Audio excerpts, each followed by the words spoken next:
The educator Dr. Maria Montessori once said, "The child developing harmoniously and the adult improving himself at his side make a very exciting and attractive picture."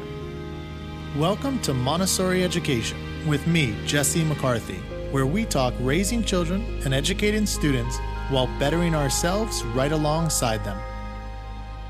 A few weeks back, I gave a talk to a Montessori school and their parent community over Zoom. And it was really about just the difference, or some fundamental difference between Montessori school and then traditional school, and really how we approach children. Are they capable of making independent choices, or are we doing everything for them? Now, you can kind of guess which one's Montessori and which one's more relatively traditional school. But I started with a story in this talk, and I thought I'd share it with you guys. So I'm going to go into that, and then afterwards I will talk a little bit about it. So here we go. So I used to teach 4th through 8th grade for years, over a decade. And every 8th grade trip, and this was relatively traditional school. So I started in relatively traditional school and then kind of made my way into Montessori. But every year in 8th grade, we would go on a trip to DC with the students, and we'd go for like 4 or 5 days. It was a decent sized trip. And these students were the type that really loved to learn. I mean, although we were a relatively traditional school, we had some different ways about going things and making learning exciting. So they learned a lot and they loved it. So when they were in DC, we were going to the museums, we were studying all this history. They were excited about the history. But there was one interesting thing that happened. The tour guide that was with us, just around the whole city, she just said, "Oh, I'm gonna take you guys and the kids to the subway." And she brought us all down to the subway. And then she's got us all there. And she said, she looks at the students. Now, these are maybe a dozen students, maybe. And, you're talking about 13, 14 years old. And she just looked at them and said, "Okay, here's $1.25 each," or whatever the amount was. I think it was somewhere around there.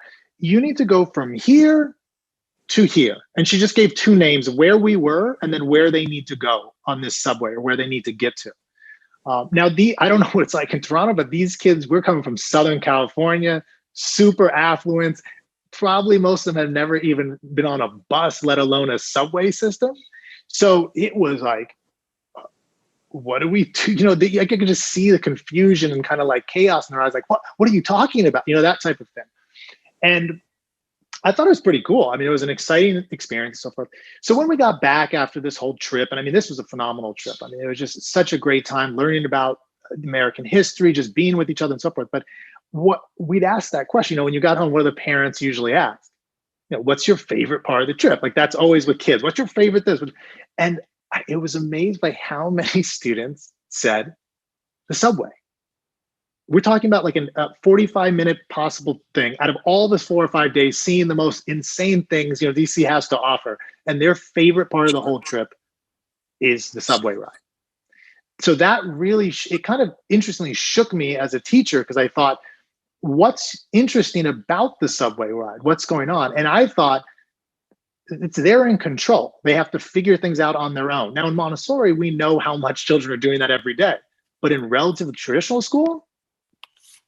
So I thought that's a big part of what made it special. And I think that's a big part of what makes Montessori special, that children have to figure things out relatively on their own. They had a guide, we had a tour guide, but so there's the railings. They're not going to let them like fall into the subway or something like that. But other than that, you guys got to figure this out. Use your minds. And that's going to be a big part of what we're talking about today. So, and here's a quote of Montessori. "So to consider this school as the place where instruction is given is one point of view, but to consider this school as a preparation for life is another." Okay, so that was the opening of the talk I gave a few weeks back. Now, that point about me coming home and being kind of shaken after this whole situation, really what that was all about is I started to question so much of my own teaching and wondering how much was I just feeding children information, like kind of taking them by the hand and showing them around, versus giving them some direction and then saying, "All right, run with it."